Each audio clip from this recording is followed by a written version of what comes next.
Chapter 1: Capitalism and Marxism. What is capitalism?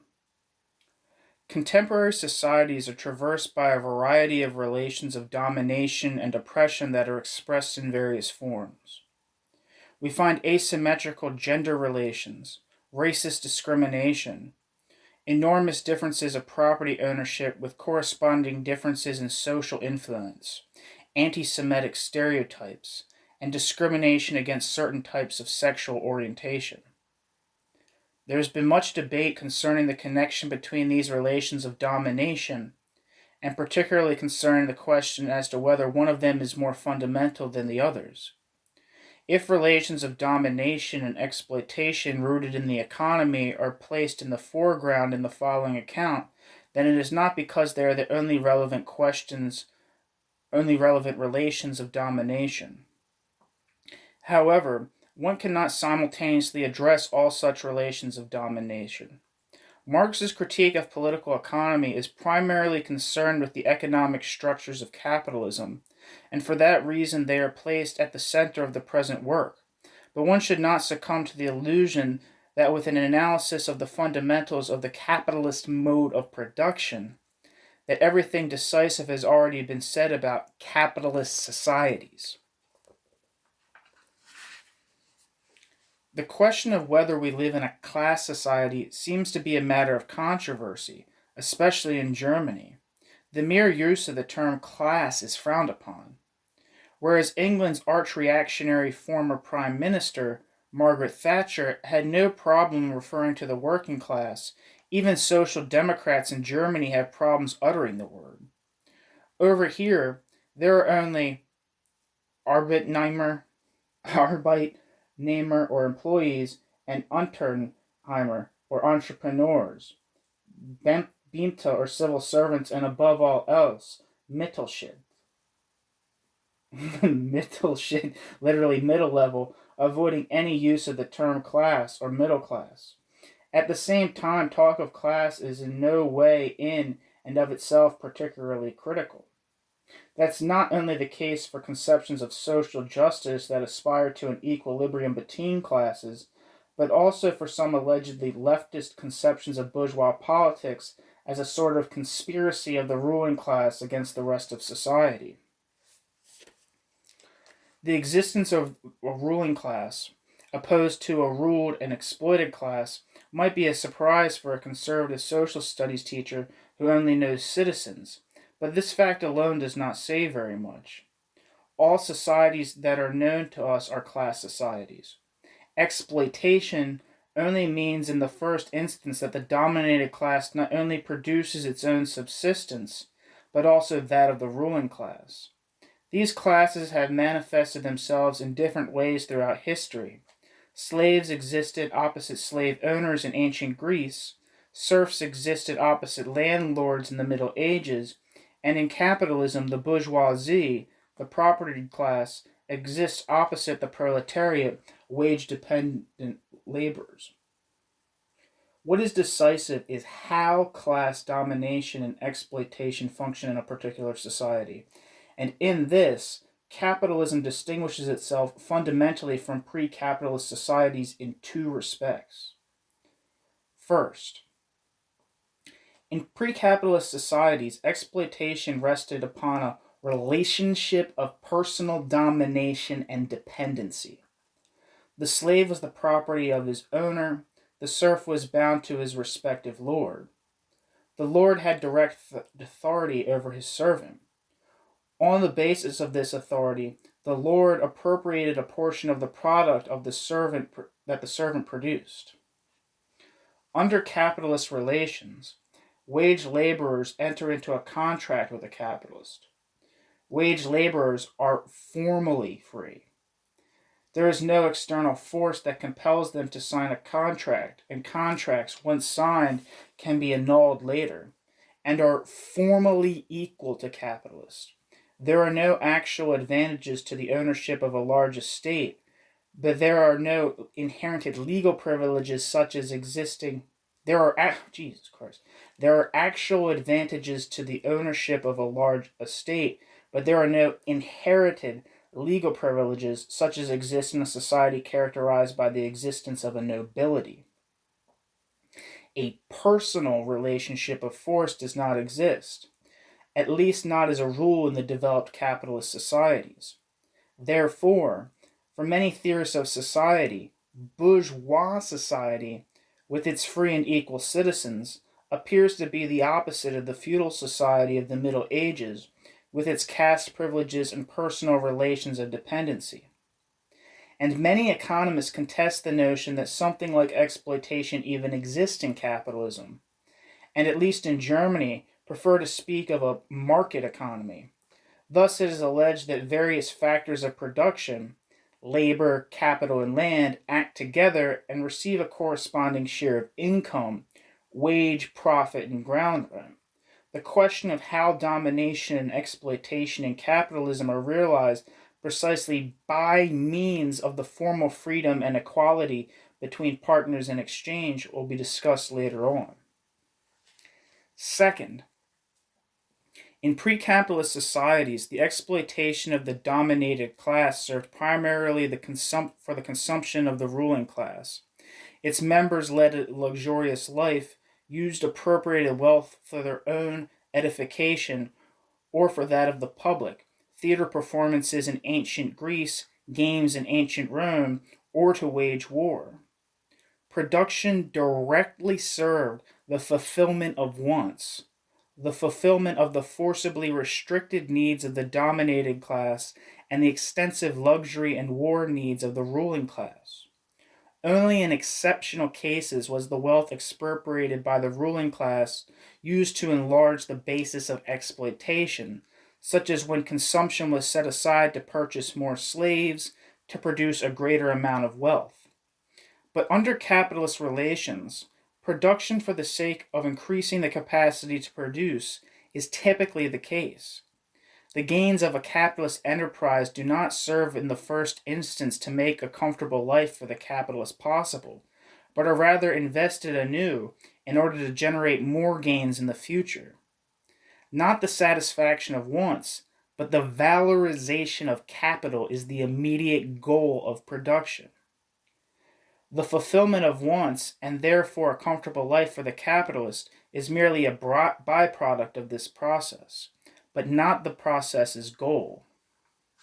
If the gains are large enough, then a small portion is sufficient to finance the luxurious existence of the capitalist, and the greater portion can be used for the accumulation, enlargement of capital.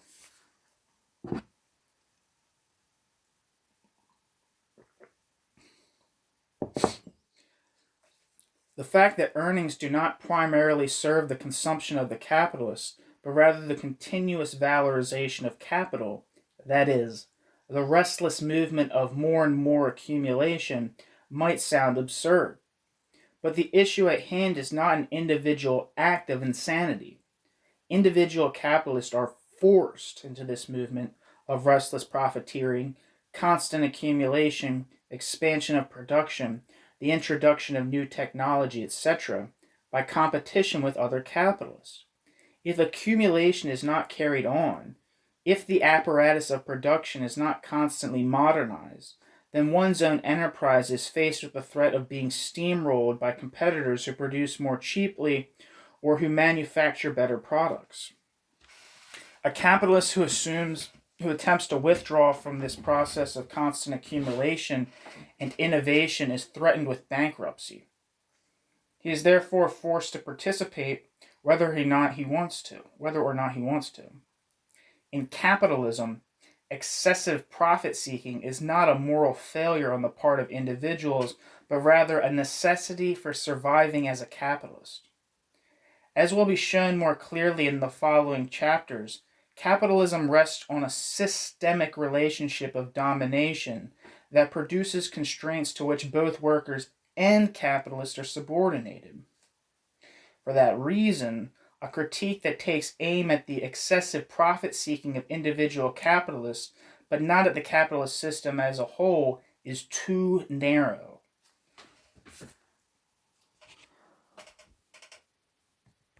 By capital, we understand provisionally, we'll get more precise later, a particular sum of value, the goal of which is to be valorized, which is to say, generate a surplus. This surplus can be obtained in various ways. In the case of interest-bearing capital, money is lent as interest. The interest thus constitutes the surplus. In the case of merchant capital, products are purchased cheaply in one place and sold dearly in another place or at another point in time. The difference between the purchase price and the sale price, minus the relevant transaction costs, constitutes the surplus. In the case of industrial capital, the production process itself is organized along capitalist lines. Capital is advanced for the purchase of means of production, machines and raw materials, and for the employment of forces of labor, so that a process of production comes about under the direction of a capitalist or his agents. The products produced are then sold. If the revenue is higher than the cost used for means of production and wages, then the originally advanced capital has not only reproduced itself, but has also yielded a surplus. Capital, in the sense outlined above, primarily as interest-bearing and merchant capital, not so much as industrial capital, has existed in practically all societies in which exchange and money existed, but it played mainly a subordinate role, whereas production for need was dominant.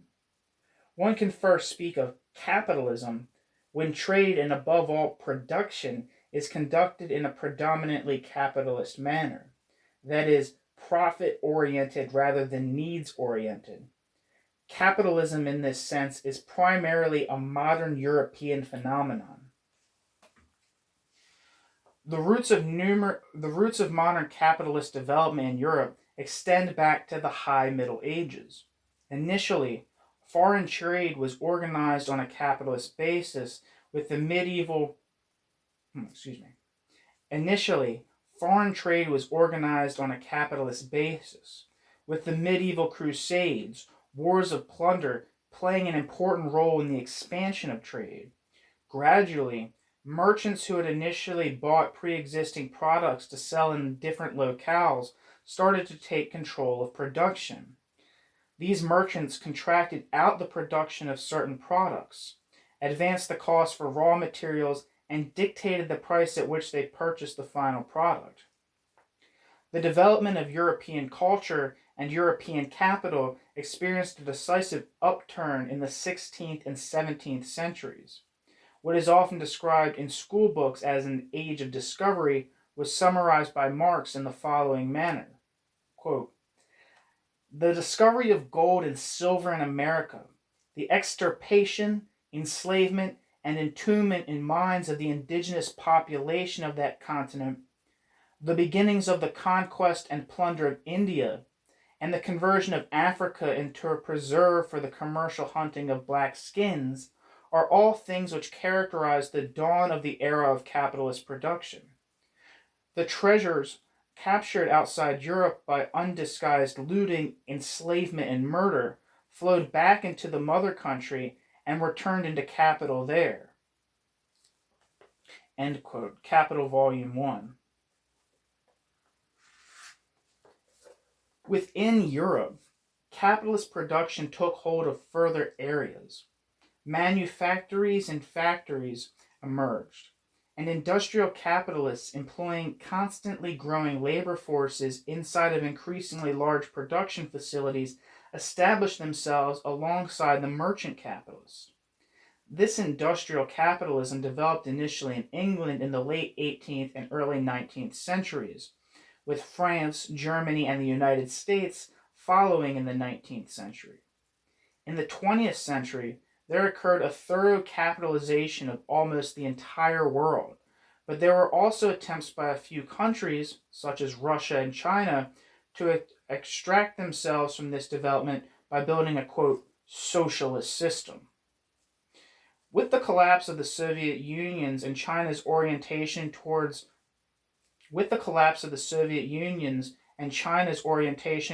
capitalist market economy, capitalism at the beginning of the 21st century knows no boundaries at least not of the geographical sort. Although no part of the world is without capitalist influence, not all parts of the world are thoroughly capitalized, as a glance at large parts of Africa will show. But this isn't because capital would encounter resistance, but because the conditions of valorization are of varying favorability, and capital always seeks out the best possibilities for profit and leaves the less profitable ones alone for the time being.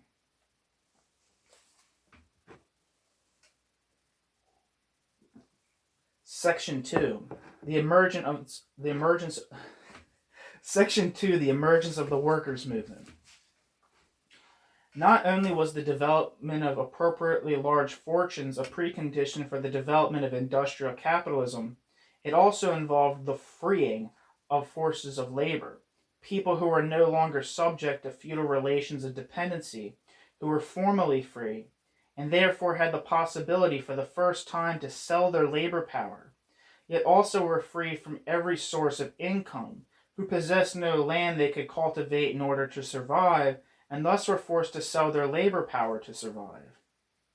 Small peasant farmers, who had been impoverished or expelled from their land, landlords had often transformed cropland into pasture land, since this was more profitable, as well as ruined artisans and day laborers, constituted the core of this proletariat, which was often forced into permanent wage labor by the deployment of the most brutal state violence. Persecution of vagabonds and beggars, the erection of so-called workhouses. The emergence of modern capitalism was not a peaceful but rather a deeply violent process, concerning which Marx wrote in Capital, quote, "If money, according to Augier, quote, comes into the world with a congenital bloodstain on one cheek, capital comes dripping from head to toe, from every pore, with dirt and blood." End quote. Capital Volume 1. At the cost of enormous human sacrifice, industrial capitalism developed in England. At the cost of enormous human sacrifice, industrial capitalism developed in Europe, initially in England, at the beginning of the 19th century. Workdays of up to 15 or 16 hours and labor forced upon children of 6 or 7 years of age were just as widespread as extremely unhealthy and hazardous conditions of work, and for all that, wages were hardly sufficient for survival. Resistance arose against these conditions from various quarters. Workers sought higher wages and better working conditions. The means used to achieve these goals varied and ranged from petitions to strikes to militant battles. Strikes were frequently put down violently through the deployment of police and the military, and the first trade unions were often persecuted as insurrectionary associations, their leaders often convicted as criminals. Throughout the entire 19th century, battles were carried out for the recognition of trade unions and strikes as a legitimate means of struggle. With time, enlightened citizens and even individual capitalists criticized the miserable conditions under which a large part of the constantly growing proletariat vegetated during the course of industrialization. Ultimately, the state was forced to notice that the young men who were subject at an early age to the overly long work hours of the factories were no longer suitable for military service. Partially under pressure from the increasingly strong working class, partially due to the insight that capital and the state needed halfway healthy people as forces of labor and as soldiers, the factory laws were introduced in the 19th century, again with England leading the way.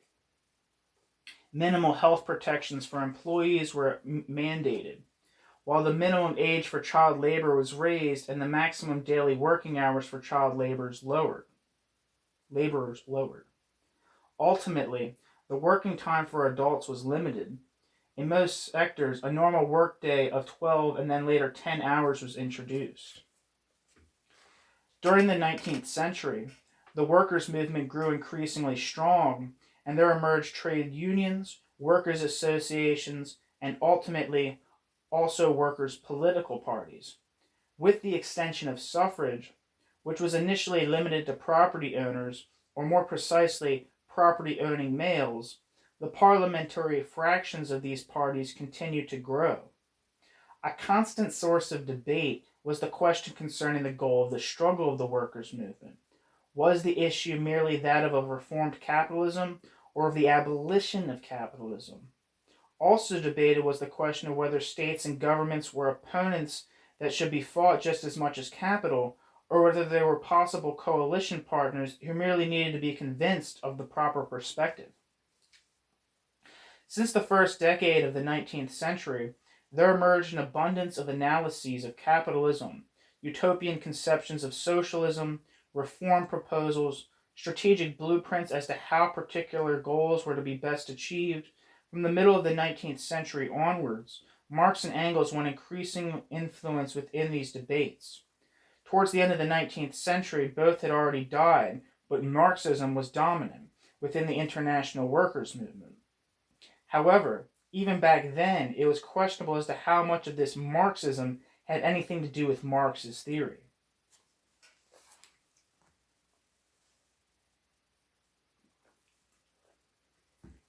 Section 3.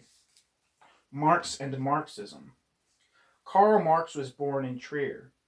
He came from an educated petit bourgeois family. His father was a lawyer.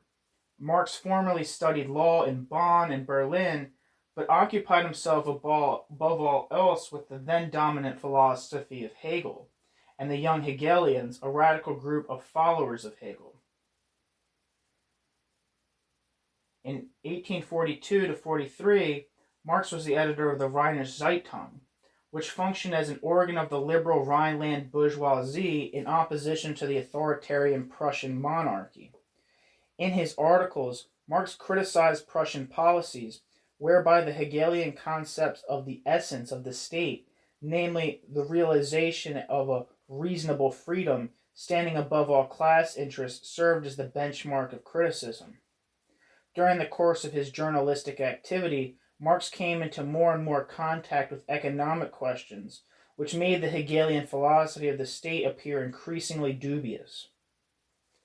Under the influence of Ludwig Feuerbach, a radical critic of Hegel, Marx attempted to take real human beings as his point of departure rather than Hegelian abstractions.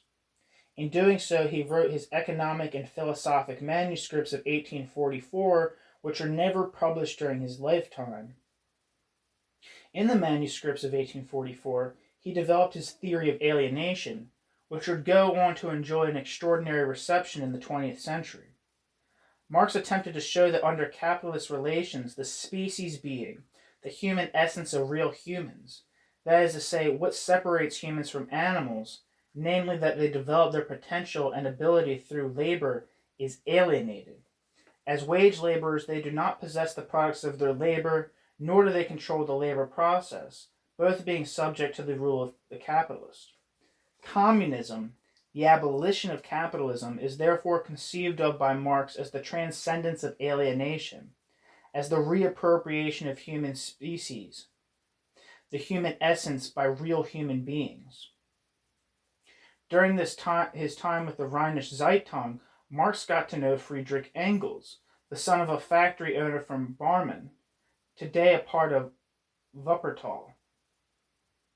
In 1842, for the purpose of completing his training as a merchant, Engels was sent by his parents to England and witnessed the misery of the English industrial proletariat.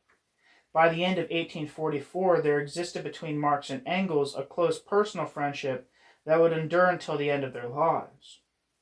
In 1845, they jointly wrote The German Ideology, a work, unpublished during their lifetimes, that was intended as a settling of accounts not only with the radical young Hegelian philosophers, but also, as Marx later wrote, with our former philosophical conscience. In this work, as in the theses on Feuerbach that Marx wrote shortly before the German Ideology, Marx and Engels criticized in particular the philosophical conception of a human essence and of alienation. The really existing social relations under which people live and work became the object of investigation.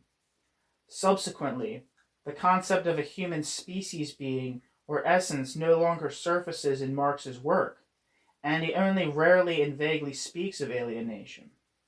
In discussions concerning Marx, it is a point of contention as to whether he actually discarded the theory of alienation or whether he simply no longer placed the theory of alienation at the foreground of his work. The debate as to whether there is a conceptual break between the writings of the young and those of the old Marx is primarily concerned with this question. Marx and Engels would become widely known through the Communist Manifesto, published in 1848, shortly before the outbreak of the revolutions of the same year, a programmatic text that was composed under the auspices of the League of Communists, a small revolutionary group that existed only for a short time. In the Communist Manifesto, Marx and Engels concisely and succinctly outline the rise of capitalism, the increasingly fierce emerging antagonism between bourgeoisie and proletariat, and the inevitability of a proletarian revolution. This revolution would lead to a communist society based on the abolition of private property over the means of production. After the suppression of the revolution of 1848, Marx had to flee Germany. He settled in London, which was then the capitalist center par excellence, and also the best place to study the development of capitalism. Furthermore, Marx could draw upon the resources of the enormous library of the British Museum. The Communist Manifesto, originating more from an ingenious intuition rather than from any far-reaching scientific knowledge, some assertions such as the allegation of an absolute immiseration of the workers were later revised by Marx.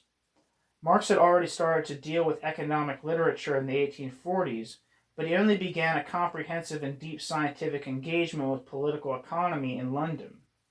This led him at the end of the 1850s to the project of the planned multi-volume Critique of Political Economy, which for which a series of extensive manuscripts were developed starting in the year 1857, none of which, however, were completed or published by Marx. Among these were the Introduction of 1857, the Grundrisse of 1857 to 58, and the Theories of Surplus Value from 1861 to 1863. Marx worked on this project until the end of his life, but would publish very little.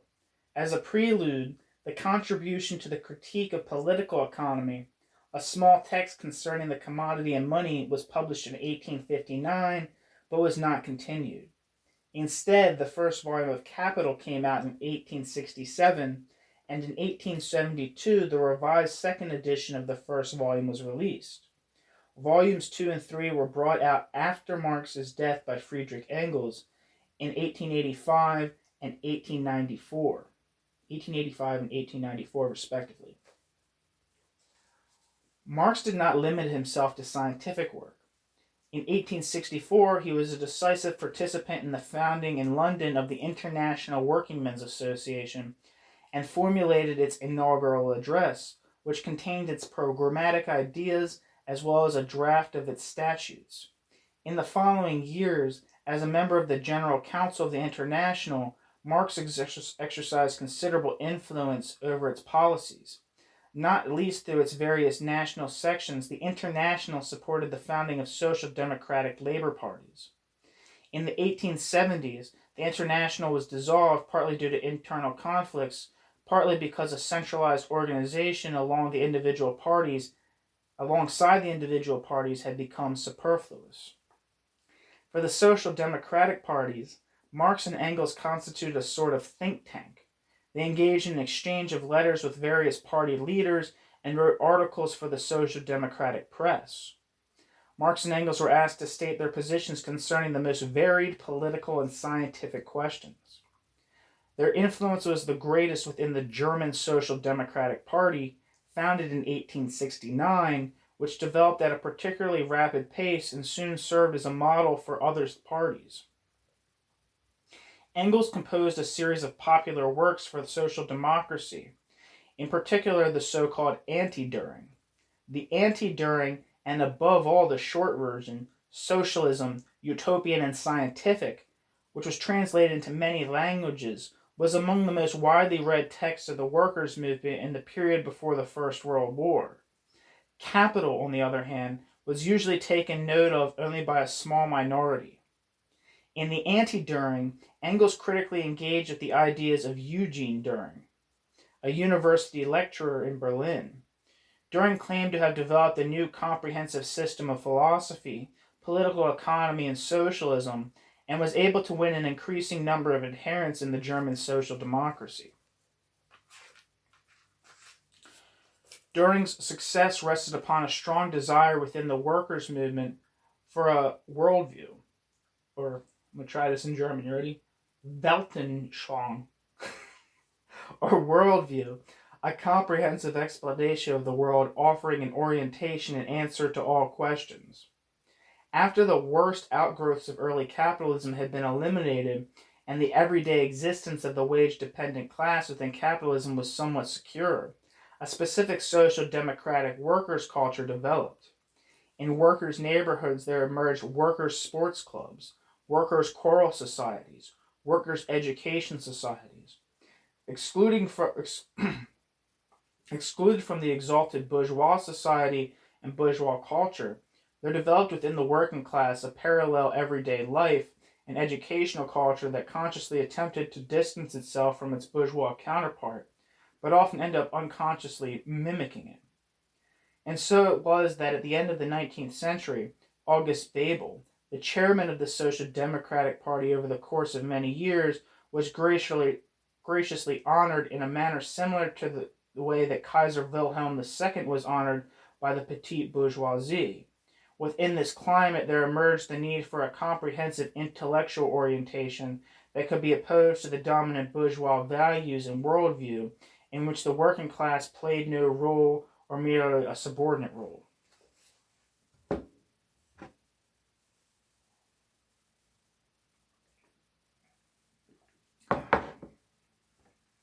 Coffee break.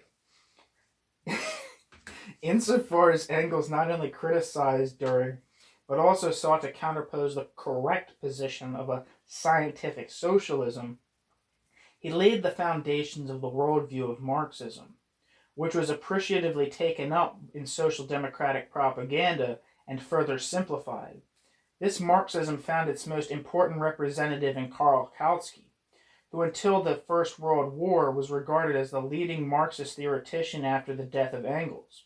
What dominated the social democracy at the end of the 19th century under the name of Marxism consisted of a miscellany of rather schematic conceptions, a crudely knitted materialism, a bourgeois belief in progress, and a few strongly simplified elements of Hegelian philosophy and modular pieces of Marxian terminology combined into simple formulas and explanations of the world. Particularly outstanding characteristics of this popular Marxism were an often rather crude economism, ideology and politics reduced to a direct and conscious transmission of economic interests, as well as a pronounced historical determinism that viewed the end of capitalism and the proletarian revolution as inevitable occurrences. Widespread in the workers' movement was not Marx's critique of political economy, but this worldview Marxism, which played above all an identity-constituting role.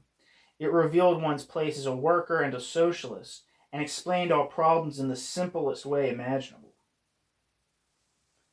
A continuation and further simplification of this worldview Marxism took place within the framework of, quote, Marxism-Leninism. Lenin, 1870 to 1924, who became after 1914 so influential, was intellectually rooted in worldview Marxism. Lenin openly expressed the exaggerated self-confidence of this Marxism. Quote, "The teaching of Marx is all-powerful because it is true. It is complete and harmonious, providing men with a consistent view of the universe, which cannot be reconciled with any superstition, any reaction, any defense of bourgeois oppression." End quote. Lenin, The Three Sources and Three Component Parts of Marxism. Before 1914, Lenin supported the Social Democratic Center around Karl against the left wing represented by Rosa Luxemburg. His break with the center came at the beginning of the First World War, when the Social Democratic Party of Germany voted for war credits requested by the German government. From then on, the split within the workers' movement took its course. A social democratic wing that in the next few decades would move further away both theoretically and practically from a Marxist theory, and the goal of transcending capitalism stood opposite a communist wing that nurtured a Marxist phraseology and revolutionary rhetoric, but existed above all to justify the zigzags in the domestic and foreign policy of the Soviet Union, such as during the Hitler-Stalin Pact. After his death, the communist wing of the workers' movement turned Lenin into a Marxist pillar saint.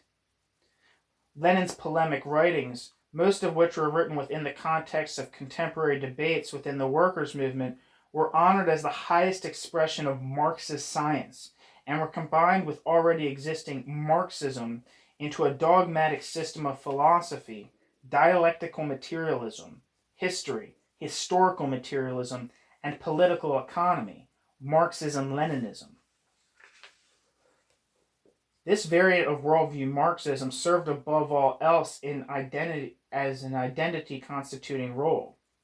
In the Soviet Union in particular, legitimizing the political domination of the party and suffocated open discussion.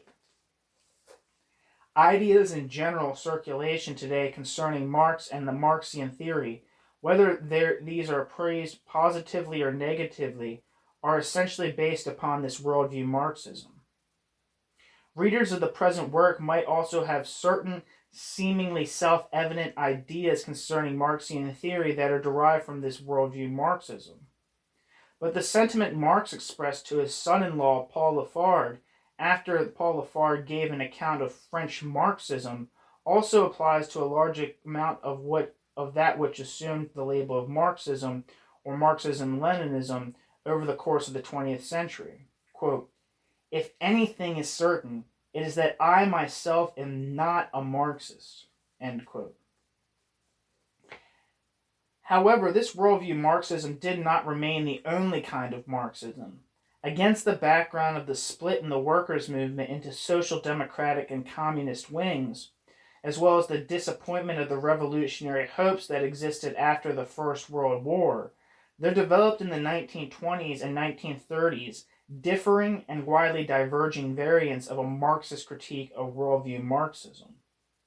These new currents, which are associated with, among others, Karl Korsch, Georg Lukács, Antonio Gramsci, whose prison notebooks were published after the Second World War, Anton Pannekoek, and the Frankfurt School founded by Max Horkheimer, Theodor Adorno, and Herbert Marcuse, are often retrospectively aggregated under the label Western Marxism. For a long time, Western Marxism only criticized the philosophical and theoretical historical foundations of traditional Marxism, dialectical and historical materialism. The fact that the critique of political economy was often reduced to a Marxist political economy by traditional Marxism, and that the comprehensive meaning of the word critique had been lost only re-emerged into view in the 1960s and 1970s.